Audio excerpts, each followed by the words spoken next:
Good afternoon bulletin is brought to you by Goel Motors Solan. Divya Himachal TV में आपका स्वागत है। आप देख रहे हैं आज दोपहर हिमाचल। आइए शुरुआत करते हैं दोपहर तक की कुछ चुनिंदा खबरों से।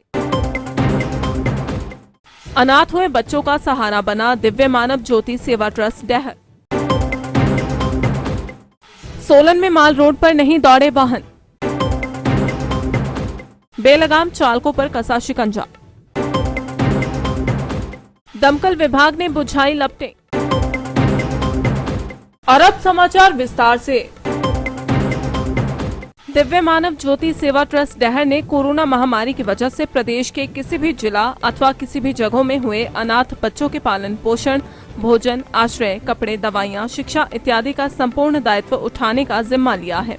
दिव्य मानव ज्योति सेवा ट्रस्ट ने मुख्यमंत्री जयराम ठाकुर, सामाजिक न्याय व अधिकारिता मंत्री व विभाग, समस्त जिलों के उपायुक्तों, समस्त प्रधान ग्राम पंचायत व समाज के सभी बुद्धिजीवियों तथा समाज सेवियों से निवेदन करते हुए कहा है कि यदि कोई भी ऐसा बच्चा कोरोना महामारी के दौरान अपने मां बाप को खोकर अनाथ हुआ है तो उसकी संपूर्ण देखरेख व संरक्षण के लिए संस्थान में उचित व्यवस्था है।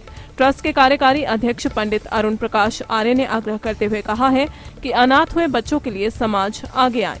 दिव्य मानव ज्योति सेवा ट्रस्ट जो परम पूज्य स्वामी सतनानंद जी महाराज द्वारा उद्घाटित 14 अप्रैल 1983 से शुरू हुआ था, उसमें आश्रम की तरफ से अनाथ बेसहारा बच्चों का पालन पोषण, शिक्षा, दीक्षा सभी प्रकार का प्रबंध आश्रम के मैनेजमेंट द्वारा किया जाता है।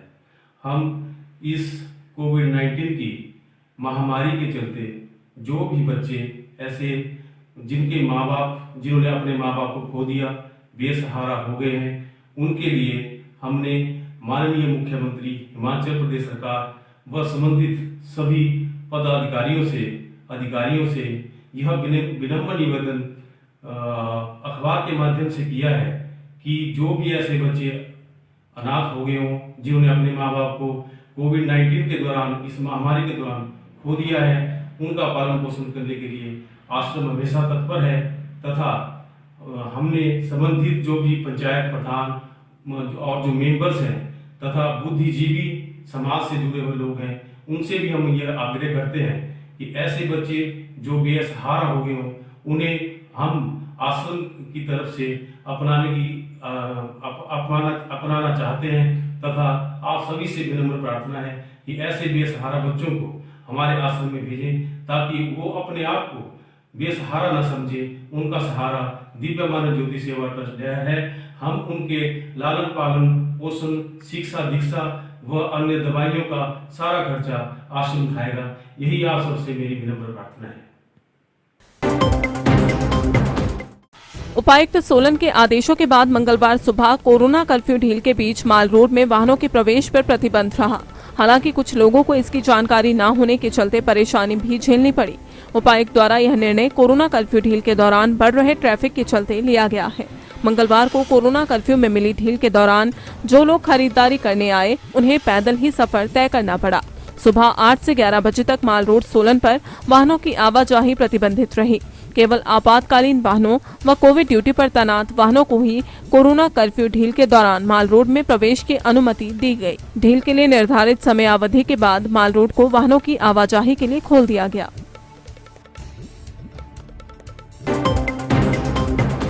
मंगलवार को जवाली थाना के एसएचओ रामपाल तथा नगरोटा सूर्या पुलिस चौकी प्रभारी सुरेंद्र सिंह द्वारा बिगड़ैल चालकों, बिना मास्क घूमने वालों तथा बिना अनुमति के दुकानों को खोलने वालों पर शिकंजा कसा गया। आज एसएचओ रामपाल ने 10 लोगों के चालान किए तथा 10,000 रुपए का जुर्माना वसूल किया। उनमें से 8 लोग बिना मास्क पहने घूम रहे थे तथा 2 दुकानदारों के चालान किए।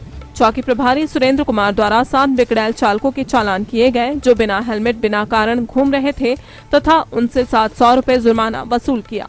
सोमवार को नगरोटा सूर्या में कोरोना कर्फ्यू में 3 घंटे की मिली छूट के दौरान जनता बेफिक्र होकर घूम रही थी। ना तो सोशल डिस्टेंसिंग का ध्यान और ना ही किसी की बात कोई मान रहा था। गाड़ियों का जाम सड़कों पर लग चुका था। दिव्य हिमाचल टीवी द्वारा इस समाचार को प्रकाशित किया गया था।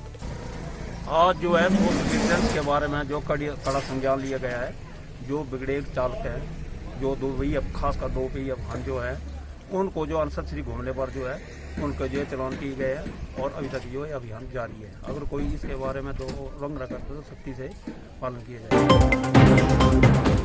मंडी जिला के सीमावर्ती क्षेत्र अवाह देवी बाजार व चोलथरा बाजार में कोरोना कर्फ्यू के चलते समय अवधि से पहले सुबह 9 बजे सब्जियों व आवश्यक वस्तुओं की दुकानें खोलने पर पुलिस ने कड़ी कार्रवाई शुरू कर दी है। इन दोनों जगह पुलिस द्वारा आधा दर्जन दुकानदारों के चालान काटे गए हैं। इस दौरान सुबह 9 बजे से पहले ही टिहरा चौक में हार्डवेयर की दुकानें खोल ली गई थी तथा सभी दुकानदारों को इसके बाद हिदायत दी गई कि वे समय अवधि से पहले अपनी दुकानें न खोलें।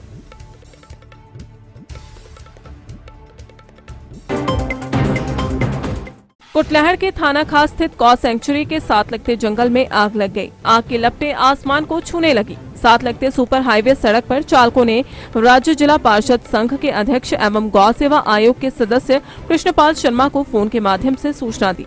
सूचना मिलते ही उन्होंने अग्निशमन केंद्र बंगाणा को सूचना दी। दमकल की गाड़ियां मौके पर पहुंच गई और आग पर काबू पा लिया गया। गौ सेंचुरी को भयंकर आग की भेंट चढ़ने से बचा लिया गया। गौ सेंचुरी थाना खास के प्रथम चरण का उद्घाटन हो चुका है और वर्तमान समय में 280 के करीब बेसहारा गौवंश को आश्रय मिला है। गौ सेवा आयोग के सदस्य ने कहा कि गौ सेंचुरी के मुख्य द्वार के जंगल में आग कैसे लगी और किसने लगाई है, इसका अभी कोई पता नहीं चल पाया है।